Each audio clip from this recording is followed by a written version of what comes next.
আসসালামু আলাইকুম প্রিয় দর্শক, অন্য মঞ্চের আলাপচারিতায় আপনাদের সকলকে আমন্ত্রণ জানাই। একটা কথা দুপুরের ভিডিওটাই বলিনি, সেটা হচ্ছে এই বিকেলের ভিডিওতে বলবো বলে। আমি একটা দুবেলার ভিডিও করেছিলাম যে ডেডলক হয়ে রয়েছে, সেটা ছাড়ানোর জন্য সার্জিও ঘোষ পীযূষ গোয়েলের সঙ্গে দেখা করেছেন।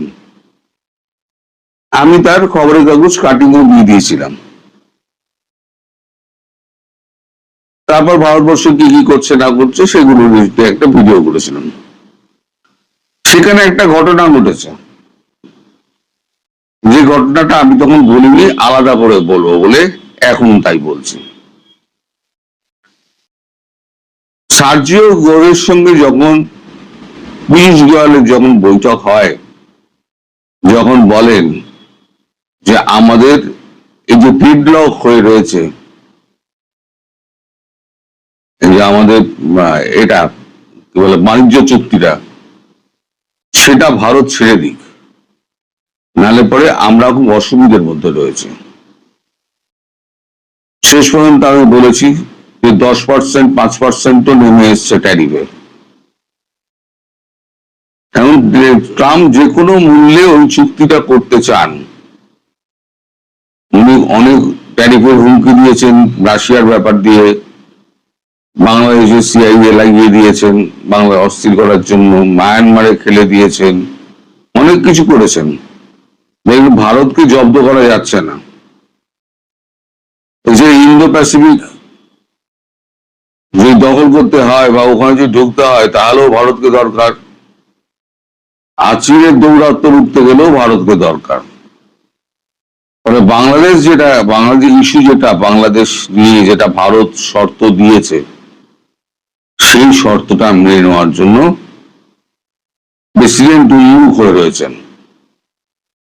আপনাদের মনে রাখতে পারে G7 এর বৈঠকে সাইড লাইনে যখন বৈঠক হচ্ছিল,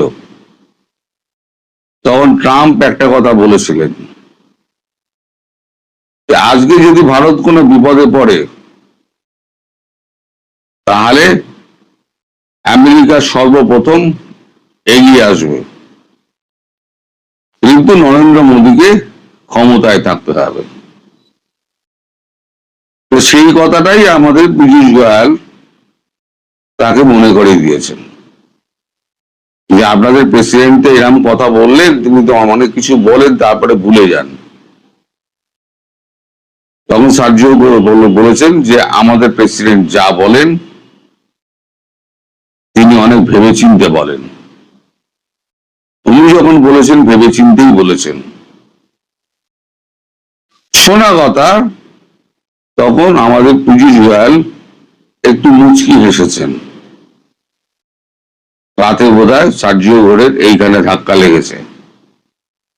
উনি তখন বলছেন যে আপনার বিশ্বাস হচ্ছে না, ঠিক আছে আমি প্রেসিডেন্টের সঙ্গে কথা বলবো। আমি বলেছি না, যে কয়েকজন কূটনীতিবিদ রাজনীতিবিদ যার সঙ্গে ট্রাম্পের সরাসরি সম্পর্ক রয়েছে সহযোগীদের, তাদের মধ্যে সার্জিও ঘোষ একজন। তিনি সঙ্গে সঙ্গে ট্রাম্পকে ফোন করেন এবং বলেন আমাদের ভারতের বাণিজ্য মন্ত্রী এই কথা বলছেন, আমি কি উত্তর দেব? তখন ট্রাম্প বলেছেন, স্পিকার ফোনে বলেছেন, আমি যা বলি ভেবেচিন্তেই বলি। নরেন্দ্র মোদী যতক্ষণ ক্ষমতায় আছে ততক্ষণ পর্যন্ত আমি ভারতের পাশে আছি। এবার আপনারা আমায় প্রশ্ন করতে পারেন যে আপনি এই খবর জানলেন কি করে? এই খবর জানা যায় কি করে জানেন? একজন 1-to-1 যখন কথা হয় না, তার মানেই কিন্তু 1-to-1 হয় না। সেখানে শর্ট হ্যান্ডেড লোক থাকে, মানে যে কোনো যিনি কথা বলছেন তার সেক্রেটারিরা থাকেন, খাতা কলম নিয়ে প্রত্যেকটি কথা লেখা হয়, এবং একজন শর্ট হ্যান্ড লেখক থাকেন, এবং গভর্নমেন্টের যে ভিডিও ধারণ করার যে মানুষটি পিআইবি লোক হন, প্রেস ইনফরমেশন ব্যুরোর লোক হন, তিনিও সেখানে থাকেন। এবার তারা যখন যে যার দপ্তরে ফিরে যাচ্ছে, সেখান থেকে আলাপ আলোচনার মাধ্যমে খবরগুলো আমাদেরই কারোর পরিচিতের কাছে চলে আসে, সেখান থেকে আমাদের কাছে আসে। আপনাদের একটা গল্প বলি, ভিডিওটা হয়তো একটু লম্বা হবে, গল্পটা খুব মজাদার। একবার রাইটার্সে বুদ্ধবাবু, তখন তথ্য সম্প্রচার মন্ত্রী এবং মুখ্যমন্ত্রী হচ্ছেন জ্যোতি বসু, দুজনে ক্লোজ ডোর মিটিং হচ্ছে। আর আমাদের বর্তমানে জয়ন্ত ঘোষাল, তিনি তার পরের দিন একটি রিপোর্ট করেছেন, যা একদম বিস্তারিত রিপোর্ট করে দিয়েছেন। তা প্রেস কর্নারে পরের দিন সকলের সঙ্গে দেখা, আমরা বসে চা খাচ্ছি। হঠাৎ জয়কৃষ্ণ ঘোষ, যিনি আমাদের জ্যোতিবাবু যিনি সিএ ছিলেন, তিনি এসে বললেন যে এই জয়ন্ত, তোমাকে জ্যোতিবাবু ডাকছেন। জয়ন্ত শুনে তো একবারে শার্ট ফার্ট কোট ফোট তাড়াতাড়ি ঠিক করে, ডায়ের নটটা ঠিক করে, আমাদের টাই পড়া বাধ্যতামূলক ছিল, কোট পড়া বাধ্যতামূলক ছিল। এখন তো আপনার এই সমস্ত এসে কি বলে, টিভি চ্যানেল এসে সব 12টা বাজে দিয়েছে, টি শার্ট পরে নেমে যাচ্ছে, যেটা আমাদের মানে আগে যখন হতো তখন এটা হতো না, তখন একটা ব্রিটিশ কালচার ছিল, আর আমরা স্টেটসম্যানে ছিলাম, সেই কালচারটুকু আমাদের মেনটেন করতে হতো। তো যথারীতি কিছুক্ষণ বাদে জয়ন্ত ঘোষাল এসছে, বুক চুট একেবারে কাঁধ ঝুলে গেছে। কি হলো জয়ন্ত দা, সবাই প্রশ্ন হচ্ছে। বলিস না, আমি যেতেই আমার বললো, তোমার খবরটা কে দিয়েছে, নামটা তুমি শুধু আমায় বলো। আসলে মুখ্যমন্ত্রী যখন বুদ্ধদেব ভট্টাচার্যের সঙ্গে যখন কথা বলছেন, তখনও কিন্তু দুজনে একটা রাজ্যের মধ্যে দুজনের লোক কিন্তু বসে আছে প্রত্যেকটি পয়েন্ট লিখে নেওয়ার জন্য, কারণ আলোচনা তো দুজনের মধ্যে হচ্ছে। লিখবেটা কে? আপনি আমি নই, বিভিন্ন বিষয়ে আলোচনা হচ্ছে, কে কি উত্তর দিচ্ছে। একজন মাইক্রোফোন নিয়ে বসে থাকে, একজন শর্ট হ্যান্ড নেয়, একজন সরকারি যিনি ফটোগ্রাফার, ভিডিও ফটোগ্রাফার, তিনিও থাকেন। এখন তিনি যখন দপ্তরে যান, দপ্তর থেকে ওরকম ভাবেই জয়ন্ত ঘোষালের কাছে লিক করেছিল, কিন্তু তার চাকরি বাঁচানোর জন্য জয়ন্ত ঘোষাল ঝাড় খেয়েছে, কিন্তু এসে বলেনি। আমরা সেভাবেই খবরটা পাই। তো এখন এই যে আপনাদের দেশে ফাঁসির দড়ি ফড়ি রেডি ফেডি হচ্ছে না, একজন মহিলা ফাঁসুরেকে আপনারা জোগাড় করেছেন কোত্থেকে, তিনি তো একেবারে ম্যানিলা রোপে না কি রোপ আপনারা দেখেছেন, তাদের খুব করে কলা আর দই ফই তেল ফেল খুব মাখাচ্ছেন, যেন শেখ হাসিনা আসবেন আর তাকে সঙ্গে সঙ্গে ঝুলিয়ে দেওয়া হবে। এই যে সার্জিও ঘোর যে যাচ্ছেন, সার্জিও ঘোর তিনি গিয়ে তিনি তো এই প্রশ্নগুলোই করবেন যে আপনাদের সঙ্গে আমাদের একটা চুক্তি হয়েছিল, বাণিজ্যিক চুক্তি, পশুখাদ্য থেকে অস্ত্র পর্যন্ত সব আপনারা আমেরিকা থেকে নেবেন। তাছাড়া ভারত এবং আমেরিকা যৌথভাবে 10 দফা আপনার প্রতিশ্রুতিপত্র সই করানোর পর আপনি এই ক্ষমতায় এসে বসেছেন 17 বছর বাদে। এই সেই চুক্তিপত্র, প্রতিশ্রুতিপত্র। এবার আপনি বলুন, আপনি চীনের সঙ্গে এইগুলো করলেন কি করে, কোন যুক্তিতে? এইসব প্রশ্ন উঠবে এবং শেখ হাসিনা প্রসঙ্গ উঠবে। সুতরাং এটা বলাই যেতে পারে যে শেখ হাসিনা প্রসঙ্গে ট্রাম্প মোদিকে গ্রিন কার্ড দিয়ে দিল। তুই যে সময় ফিরুন না কেন তাকে সসম্মানে দেশে রাজনীতি করতে দেওয়া হবে। এবার তিনি কি হিসেবে ঢুকবেন না হিসেবে ঢুকবেন সেটা পরের কথা। আপাতত সেপ্টেম্বর আসতে দিন, তাহলে বুঝতে পারবেন যে কি হতে চলেছে। এখন এই ভিডিওটার দুপুরবেলাতেই আমি করতে পারতাম। দুপুরবেলা শুধু আমি বিজনেসটুকু করেছি, আর একটা পার্ট আমি ধরে রেখে দিয়েছি সন্ধ্যেবেলার ভিডিওর জন্য। সবই যদি একসঙ্গে বলে দিই আপনারা দেখবেন তো অ্যাভারেজ ভিউজ টাইম 7 থেকে 8 থেকে 9 হয় অ্যাভারেজ ভিউজ টাইম। আপনারা পুরো ভিডিও কেউ দেখেন না, অথচ আপনারা ওই ভিডিওর মধ্যেই যা বলা আছে সেটাই আবার জিজ্ঞেস করেন আমাকে। দয়া করে ভিডিওটা দেখলে পুরোটা দেখবেন, নইলে স্কিপ করে যাবেন। ভিডিও না দেখে পুরো আমায় বেকার প্রশ্ন করে আর এই প্রশ্ন সংখ্যা বাড়িয়ে কোনো লাভ নেই। সুতরাং যে যতই লাফাক, যতই চিৎকার করুক, আমেরিকার সামনে ভারতের সামনে দাঁড়ানোর ক্ষমতা কারো নেই। আর এখানে আমেরিকার স্বার্থ রয়েছে, আর এখানে ভারতেরও স্বার্থ রয়েছে। উল্টে আবার আমেরিকা একটু চাপে আছে, সেটা হচ্ছে সামনে ব্রিক্স সম্মেলন। ব্রিক্সের মুদ্রা যদি নাও বেরোয়, ব্রিক্সের দেশগুলো যদি নিজেদের মধ্যে কারেন্সিতে ব্যবসা করে, তাহলেও তো মার্কিন যুক্তরাষ্ট্রের অবস্থা খারাপ। কারণ এটা ডলারাইজেশনের দিকেই তো যাচ্ছে। ডলারের ব্যবহার যদি না হয় তাহলে ডলারাইজেশন হবে।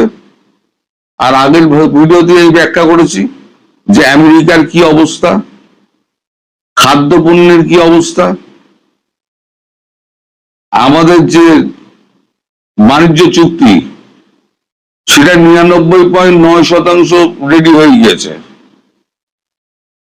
আমেরিকা সিল এবং সই পড়ে গিয়েছে বাণিজ্য সচিবের,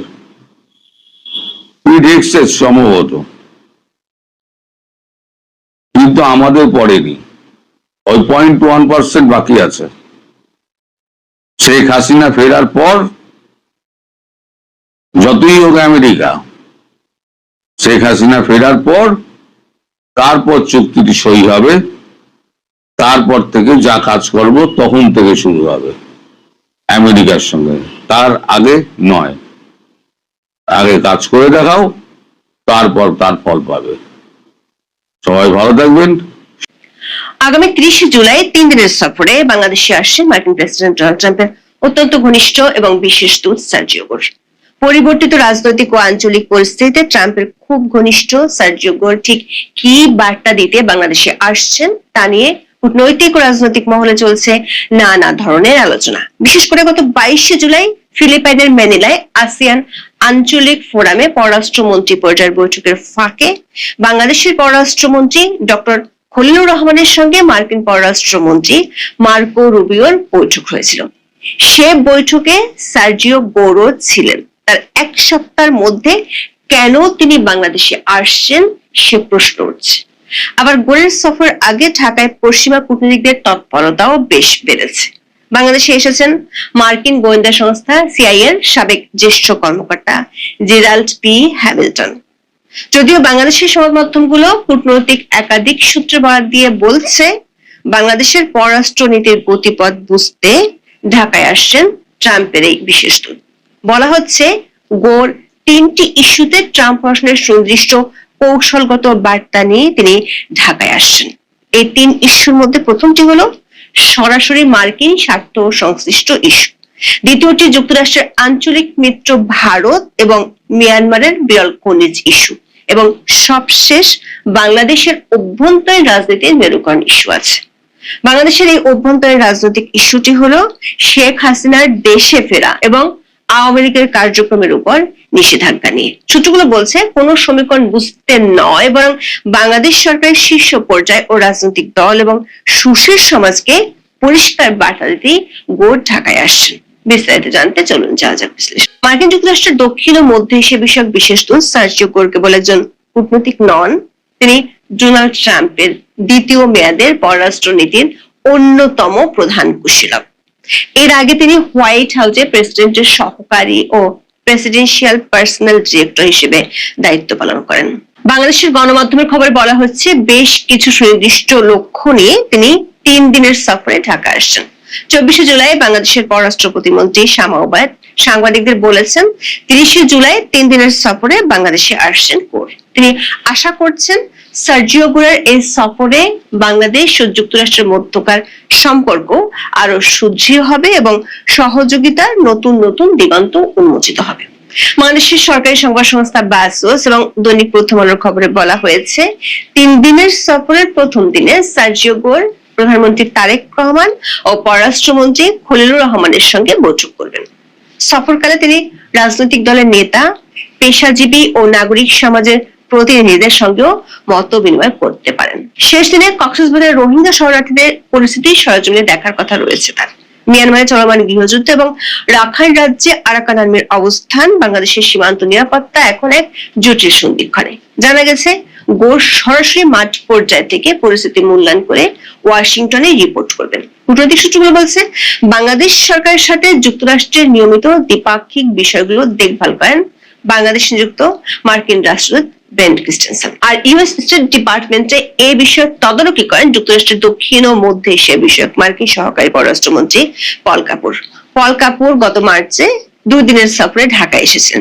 তার সেই সফরে যুক্তরাষ্ট্রের স্বার্থ সংশ্লিষ্ট দ্বিপাক্ষিক বিষয়গুলো নিয়ে বিশেষ করে বাণিজ্য চুক্তি নিয়ে আলোচনা হয়েছিল। এছাড়া গত মে মাসে দক্ষিণ ও মধ্য এশিয়া বিষয়ক মার্কিন সহকারী বাণিজ্য প্রতিনিধি ব্রেন্ডন লিঞ্চও বাংলাদেশ সফর করেছিলেন। সূত্রগুলো জানিয়েছে নিয়মিত দ্বিপাক্ষিক সংলাপের বাইরে বিশেষ কৌশলগত উদ্দেশ্যে সাধারণত গোরের মতো বিশেষ দূত নিয়োগ ও সফরের আয়োজন করা হয়।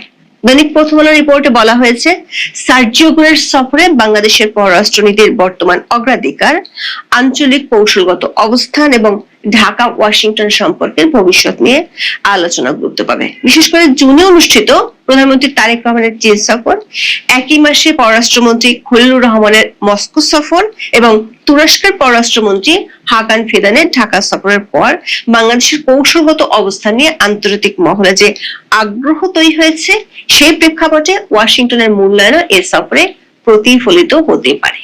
প্রথম আলো রিপোর্টটিতে বলা হয়েছে গোরের এই সফরের উপর ভিত্তি করে প্রেসিডেন্ট ট্রাম্পের মেয়াদকালে আগামী 2 বছরে বাংলাদেশ নিয়ে যুক্তরাষ্ট্রের পররাষ্ট্রনীতির দিক নির্দেশনা পুনর্নির্ধারিত হতে পারে। এমন প্রেক্ষাপটে সার্জিও গোরের ঢাকা সফরের বিশেষ গুরুত্ব রয়েছে। কূটনৈতিক সূত্রগুলো বলছে সার্জিও গোরের এই সফরে মার্কিন স্বার্থ সংশ্লিষ্ট বড় বিষয়টি হলো চীন ও মিয়ানমার সংশ্লিষ্ট। চীনের সাথে বাংলাদেশের বর্তমান বিএনপি সরকারের সম্পর্ক নিয়ে যুক্তরাষ্ট্রের অস্বস্তি আছে।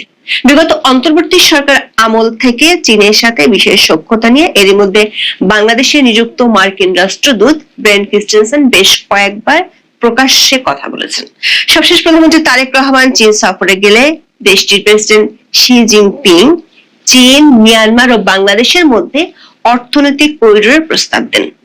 বিগত অন্তর্বর্তী সরকার আমলে জাতিসংঘ বাংলাদেশের কাছে মিয়ানমারের জন্য মানবিক করিডোরের প্রস্তাব দিয়েছিল এবং সেই প্রস্তাবে যুক্তরাষ্ট্রের বিশেষ সমর্থন ছিল। কিন্তু দেশব্যাপী ব্যাপক সমালোচনার মুখে পড়ায় বাংলাদেশ সরকার তখন সে করিডোর দেওয়ার সিদ্ধান্ত থেকে কিছুটা পিছু হটে। বাংলাদেশের পররাষ্ট্র মন্ত্রণালয়ের একটি সূত্র বলছে চীনের সর্বোচ্চ ব্যক্তির কাছ থেকে পাওয়া অর্থনৈতিক করিডোরের প্রস্তাব আসায় বিষয়টি মার্কিন যুক্তরাষ্ট্র খুব গুরুত্বের সাথে দেখছে, কারণ মালাক্কা প্রণালীর উপর থেকে নির্ভরতা কমাতে চীনের এই করিডোর খুব দরকার। মিয়ানমারের রাখাইন উপকূলে কিয়াকফিউ বন্দর ঘিরে এই মহাপরিকল্পনা। কূটনৈতিক বিশ্লেষকদের মতে এটা শুধু বন্দর নয় বরং ভারত মহাসাগরের প্রবেশের রাস্তা। এটি বাস্তবায়ন হলে চীনের জন্য দক্ষিণ ও দক্ষিণ পূর্ব এশিয়ার ভূ রাজনীতি পাল্টে যেতে পারে। সঙ্গত কারণে মার্কিন যুক্তরাষ্ট্র কোনোভাবেই এটি হতে দিতে চায় না। মার্কিন দূতাবাস একটি সূত্র বলছে, সার্জিও গোর তার সফরে গত বছর বাতিল হওয়া রাখাইন মানবিক করিডোরের প্রস্তাবটি আবারও দিতে পারে বাংলাদেশ সরকারের শীর্ষ পর্যায়ে। সেটি হলে বাংলাদেশ উভয় সংকটে পড়ে যাবে। এই করিডোর আলোর মুখ না দেখলে চীন বাংলাদেশের বহুল কাঙ্ক্ষিত তিস্তা প্রকল্পে সাহায্য নাও করতে পারে। আবার চীন থেকে সামরিক সরঞ্জাম কেনার ক্ষেত্রে যুক্তরাষ্ট্রের অস্বস্তি বাড়ছে। গোরের সফরের দ্বিতীয় গুরুত্বপূর্ণ ইস্যুটি হলো ভারত এবং তার সাথে মিয়ানমারের বিরল খনিজ সম্পর্কিত। দৈনিক প্রথম আলো রিপোর্টে বলা হয়েছে, স্বল্প ও দীর্ঘমেয়াদে ভারতের সঙ্গে সম্পর্ক নিয়ে বাংলাদেশের পরিকল্পনা জানতে চাইবেন সার্জিও গোর। কারণ সরকারি স্তরে ভারতের সঙ্গে বাংলাদেশের যোগাযোগ কমে যাওয়ায় যুক্তরাষ্ট্র এর সফরের মাধ্যমে দুই প্রতিবেশী সম্পর্কের ভবিষ্যৎ কোন পথে যাবে সেটা বুঝতে চাইতে পারে। কূটনৈতিক সূত্রগুলো বলছে, বাংলাদেশে নিযুক্ত ভারতের হাই কমিশনার দীনেশ ত্রিবেদী দায়িত্ব নিয়েছেন গত 25 জুন, কিন্তু 1 মাসেরও বেশি সময় পার হলেও তিনি এখনো পর্যন্ত আনুষ্ঠানিকভাবে বাংলাদেশ সরকারের শীর্ষ পর্যায়ে কারোর সাথে কোনো বৈঠক করেননি। যদিও মার্কিন রাষ্ট্রদূত ব্রেন ক্রিস্টেনসেনের সাথে তার একাধিকবার বৈঠকের খবর পাওয়া যায়। আবার সার্জিও গোরি একমাত্র তৃতীয় দেশের কোন প্রতিনিধি যিনি দীনেশ ত্রিবেদীর দায়িত্ব নেওয়ার পর নিজের এক্স হ্যান্ডেলে ছবি দিয়ে শুভেচ্ছা জানিয়েছিলেন। দীনেশ ত্রিবেদী বাংলাদেশ আসার আগে দিল্লিতে সার্জিও গোরের সাথে বৈঠক করেছিলেন। আবার ভারতের প্রধানমন্ত্রী নরেন্দ্র মোদী ব্রিক্সের সম্মেলনে যোগ দিতে তারেক রহমানকে নিমন্ত্রণ পাঠালেও এখনো পর্যন্ত বাংলাদেশের পক্ষ থেকে কিছুই জানানো হয়নি। রয়টার্স সহ একাধিক আন্তর্জাতিক সংবাদ মাধ্যমের সাম্প্রতিক কিছু রিপোর্টে বলা হয়েছে, এই মুহূর্তে মিয়ানমারের প্রতি যুক্তরাষ্ট্রের বিশেষ নজরের কারণ দেশটির রেয়ার আর্থ বা বিরল খনিজ। অনেক বিশ্লেষক মনে করেন এটি ট্রাম্প প্রশাসনের এখনকার দক্ষিণ এশিয়া নীতির মূল কেন্দ্রবিন্দু। কারণ আধুনিক প্রযুক্তির মেরুদণ্ড হলো রেয়ার আর্থ এলিমেন্ট, বিশেষ করে ডিসপ্রোসিয়াম এবং চার্বিয়াম। এই উপাদানগুলো ছাড়া বৈদ্যুতিক গাড়ির ব্যাটারি, নবায়নযোগ্য জ্বালানি খাতের স্থায়ী চুম্বক এবং সবচেয়ে গুরুত্বপূর্ণভাবে উন্নত প্রযুক্তির ক্ষেপণাস্ত্র ও যুদ্ধ বিমান তৈরি অসম্ভব। বর্তমানে বিশ্বের মূল্যবান খনিজগুলো 90%-এরও বেশি চীনের নিয়ন্ত্রণে রয়েছে। চীনের এই একচেটিয়া আধিপত্য ভাঙার একমাত্র প্রাকৃতিক উৎস হলো মিয়ানমার, যা বিশ্বের তৃতীয় বৃহত্তম রেয়ার আর্থ উৎপাদনকারী। সম্প্রতি মিয়ানমার প্রেসিডেন্টের ভারত সফরের পর থেকে ভারতের রেয়ার আর্থ সাম্রাজ্যে ভাগ বসাতে পেরেছে। ভারত যে মিয়ানমার রেয়ার আর্থের ভাগ পাচ্ছে সে ইঙ্গিত পাওয়া গেছে রয়টার্সের 23 জুলাই রিপোর্টে। আবার মিয়ানমার উত্তরে কাচিন রাজ্যটি হলো ভারী রেয়ার আর্থ আকরিকের ভান্ডার, যেটি ভারতের সীমান্তবর্তী রাজ্য। কূটনৈতিক সূত্রগুলো বলছে, বাংলাদেশের কাছে মিয়ানমারের জন্য করিডোর চাওয়া এবং ভারতের পক্ষ হয়ে যুক্তরাষ্ট্রের দুতিয়ালি করা সবই যুক্তরাষ্ট্রের এই রেয়ার আর্থ নীতিকে ঘিরে। ভারতের সাহায্য ছাড়া যুক্তরাষ্ট্রের পক্ষে মিয়ানমারের বিরল খনিজ পাওয়া প্রায় অসম্ভব। গত 10 বছর বেশি সময় ধরে জান্তা সরকারের উপর নিষেধাজ্ঞা দেওয়া সহ নানা উপায়ে চেষ্টা করে যুক্তরাষ্ট্র ব্যর্থ হয়েছে। এই মুহূর্তে ভূরাজনৈতিক বাস্তবতায় দক্ষিণ এশিয়া, বিশেষ করে মিয়ানমারে অবস্থান তৈরি করতে হলে ভারত ছাড়া যুক্তরাষ্ট্রের হাতে কোনো বিকল্প নেই। অন্যদিকে চীন সরকারও সবশেষ বৈঠকে ভারতের সাথে নতুন করে সম্পর্ক তৈরির কথা জানিয়ে দিয়েছে। আবার দক্ষিণ ও মধ্য এশিয়ার বিশেষ দূত হিসেবে সার্জিও গোরের নেপাল সফর ব্যর্থ হয়েছিল। নেপালের প্রধানমন্ত্রী বালান শাহ কোন রাষ্ট্রদূতের সাথে দেখা করবেন না বলে জানিয়েছিলেন, অথচ সম্প্রতি তিনি ভারত ও চীনের রাষ্ট্রদূতের সাথে সাক্ষাৎ করবেন বলে জানিয়েছেন। সার্জিও গোর নেপালের প্রধানমন্ত্রীর সাথে সম্পর্কটা তৈরি করতে চায় ভারতের মাধ্যমে। কূটনৈতিক সূত্রগুলো বলছে, ভারতের কাছে বাংলাদেশ যেমন একটি ইস্যু, তেমনি দক্ষিণ এশিয়াতে মিয়ানমার ও নেপাল এখন আমেরিকার কাছে তেমন ইস্যু। সেজন্য ভারত ও যুক্তরাষ্ট্র পরস্পরকে এই ইস্যুগুলোতে সাহায্য করতে চায়। ভারতের সাথে মিয়ানমারের সম্পর্ক এতটাই এগিয়েছে যে মিয়ানমারের 30 সামরিক কর্মকর্তাকে ভারতের তত্ত্বাবধানে প্রশিক্ষণ দিয়ে জাতিসংঘ শান্তিরক্ষী মিশনে পাঠানো হয়েছে। দর্শক, তারেক রহমানের সরকার 5 মাসের মাথায় গোর বাংলাদেশ সফরের সিদ্ধান্ত নিয়েছে। ইতিমধ্যে তিনি দক্ষিণ ও মধ্য এশিয়ার একাধিক দেশ সফর করেছেন, কিন্তু ভারতে মার্কিন রাষ্ট্রদূতের দায়িত্বে থাকা গোর কেন প্রতিবেশী দেশ বাংলাদেশে এতদিন আসেননি তা নিয়ে কূটনৈতিক মহলে নানা জল্পনা কল্পনা ছিল। গত 22 জুলাই যুক্তরাষ্ট্রের পররাষ্ট্রমন্ত্রী মার্কো রুবিওর সঙ্গে সাক্ষাৎ করেছেন বাংলাদেশের পররাষ্ট্রমন্ত্রী ডক্টর খলিলুর রহমান। ম্যানিলায় আসিয়ান আঞ্চলিক ফোরামের পররাষ্ট্রমন্ত্রীদের বৈঠকের ফাঁকে তারা সাক্ষাৎ করেন। সেই বৈঠকে বাংলাদেশের প্রধানমন্ত্রী তারেক রহমানের পররাষ্ট্র বিষয়ক উপদেষ্টা হুমায়ুন কবির এবং মার্কিন দূত সার্জিও গোরো উপস্থিত ছিলেন। প্রশ্ন উঠেছে, শীর্ষ পর্যায়ে এমন বৈঠকের পর কেন গোর এক সপ্তাহের মধ্যে বাংলাদেশে আসছে? ধারণা করা হচ্ছে সরাসরি শীর্ষ পর্যায়ে এবং রাজনৈতিক দলগুলোর উদ্দেশ্যে কিছু বার্তা দেওয়ার জন্য তিনি আসছেন। এই সফরে গোর বাংলাদেশ সহ দক্ষিণ এশিয়ার ভূ রাজনীতিকে বিবেচনায় রেখে তারেক রহমান সরকারের সঙ্গে দ্বিপাক্ষিক আলোচনা করবেন।